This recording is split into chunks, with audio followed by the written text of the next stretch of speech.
pinakilala mga host at programa ng GMA News TV na i-air po sa Channel 11 simula February 28. Dahil buong araw na kayong makakapanood ng news and public affairs shows, masasabi niyong oras-oras, alam ko, saksi si Nelson Canlas.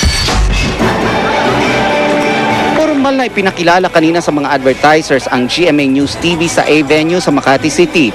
Kasama ang mga tingtingalang broadcaster na sina Jessica Soho, Mel Tiangco, Mike Enriquez, Arnold Clavio, Vicky Morales at Howie Severino. Ihahatid ng GMA News TV ang pinakabago at makabuluhang balita mula umaga hanggang gabi.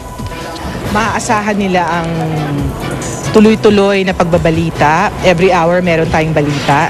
Makakaasa sila ng public affairs program sa primetime na matagal nang hinahanap ng public from us. At higit sa lahat, maaasahan nila ang pagpapatuloy ng serbisyong totoo. Makikita nila ang responsible reporting, accuracy, objectivity, all of the things that GMA News and Public Affairs is known for. Ilan lang sa mga mapapanood sa GMA News TV ang simulcast ng radio show ni Mike Enriquez sa DCBB tuwing umaga, ang Double B sa News TV. Mga balita naman para sa mga on-the-go gamit ang makabagong teknolohiya ang hatid ni Howie Severino at Cara David sa News to Go.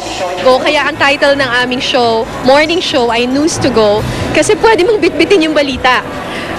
Nasa mobile phone mo siya, nasa Twitter mo siya, sa Facebook mo siya, naririnig mo siya sa radyo, pwede mong bitbitin.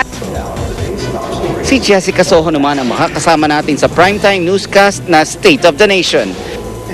Malalaking balita mula sa iba't ibang panig ng bansa naman ang ihahatid ni Arnold Clavio sa Balita Pilipinas.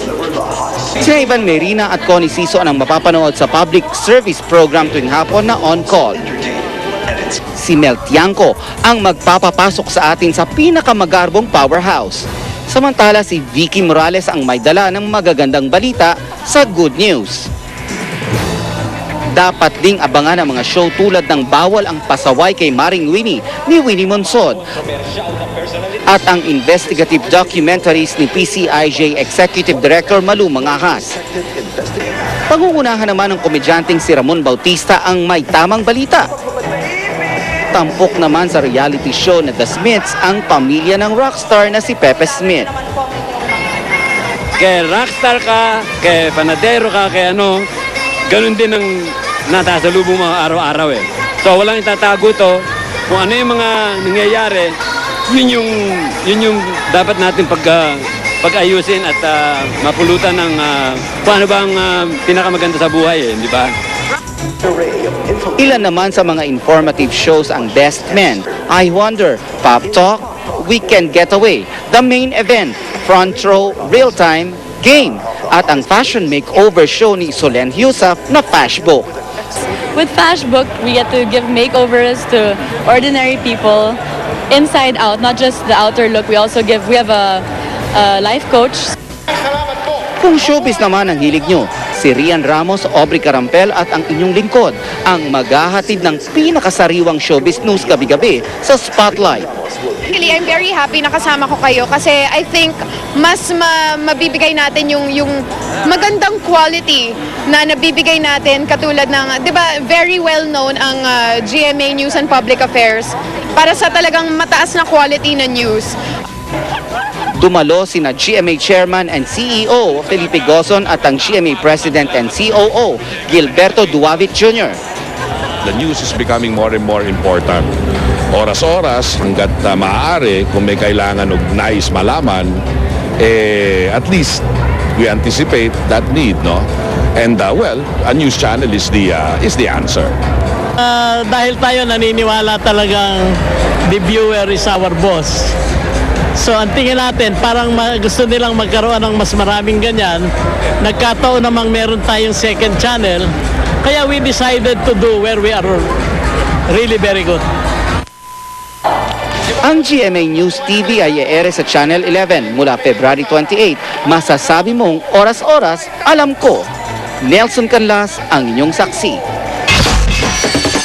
Makaigan, namumblema ba kayo kung anong regalo ang ibibigay nyo sa inyong mga minamahal sa darating na Valentine's Day? Narito po ang ilang suggestion para sa mga nakakikilig na love gifts.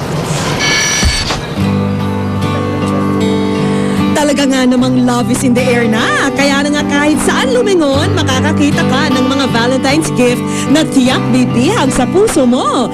Tulad nitong mga couple shirt na ito, na tiyak lalong magpapasweet sa mga pares na bibili at magsusuot nito. Yung mga couple items po namin patok at saka mabili. Gusto po nila. At kung gusto niyo namang magpakanote ngayong Valentine's, tiyak sa swak itong mga magic mug. Sa bawat pagbuhos kasi dito ng mainit na tubig, parang magic na nababawasan ng suot ang nakadrawing dito. Unique po kasi syempre Valentine's na. Hindi siya yung katulad nung iba, hindi na natin yung niregalo na flowers, chocolates. Okay na tayo pamigay sa panregalo sa mga binibini. Para naman sa mga magkasintahang gustong i-express ang kanilang feelings pero medyo nahihiya pa. Pagmamahal stabs ang solusyon. Sa bawat stab, may instruction na dapat sundin ng inyong kapareha. So ang pagbibigyan ng stab na ito ay makakatanggap ng isang makatotohanang opinion. Have you ever cheated on me? Hindi, wala pa talaga. Promise. O diba? Sweet words translated into action. Well, I find it really good for lovers. Yeah, kasi you get to express kung ano man yung nafe-feel nyo sa isa't isa. It's really cheap. Kaya okay talaga siya for Valentine's. At para naman sa mga magkasintahang may kaunting tampuhan, pwede nyo nang ma-express ang inyong feelings through writing. Sa mga couple pad kasi na ito, pwede ka nang humingi ng instant sorry sa lover mo. With these, I mean, matatouch yung emotions nila kasi hindi kailangan i-show off. I mean, it's between the lovers itself. Susunod na po ay witness at yan ang mga pangyayaring tinutukan ninyo nag-iisang liga ng katotohanan. Ako naman na Arnold Glavio. At sa pamamagitan ng YouScoop, Twitter at Facebook, pwede kayong maging bahagi ng paghahatid namin ng mga balita. Ako po si Vicky Morales at ngayon, inihahandog namin sa inyo ang station ID ng GMA News TV na mapapanood simula February 28 sa Channel 11. Ito po ang bagong istasyong kasama niyong saksi sa mga balitang walang kinikilingan, walang pinoprotektahan, walang kasinungalingan. Serbisyong totoo po lamang. Hanggang bukas, sama-sama tayong magiging saksi.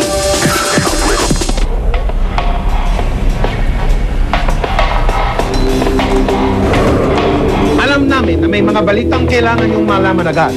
Natuloy na ba yung welka? Tuloy ata eh. Walang mga bus eh. Kanina pa eh. Saan ba napunta ang pondo? Oras-oras, may naghahanap ng impormasyon. Traffic kaya sa EDSA? Late na ako. Sino kayang nanalo? Kailan kaya itataas ang pasahe? Oras-oras may naghahanap ng sagot. Bakit kaya na-cancel ang flight? Parang may bagyo yata eh. Ano kaya ako aasenso? Ano na nga ba ang dollar exchange rate ngayon? Oras-oras, may nangangailangan. Mawala ba tayo ng tubig bukas? Magkano? May mga bagay na gusto niyong malaman. Ano ba Team Pilipinas? Alam ko kasi noon lamang sila eh. Paano maiwasan ang dengue? Oras-oras, may nagtatanong. Kailan nare-release ang national budget? Sana ngayon na, no? Ano na kaya nangyari sa petition namin? Alam namin may mga balitang kailangan ninyong malaman agad. Kaya oras-oras ay balita kami. May update, malalaman ko. Pag kailangan ko, malalaman ko. Pag may issue, malalaman ko. GMA News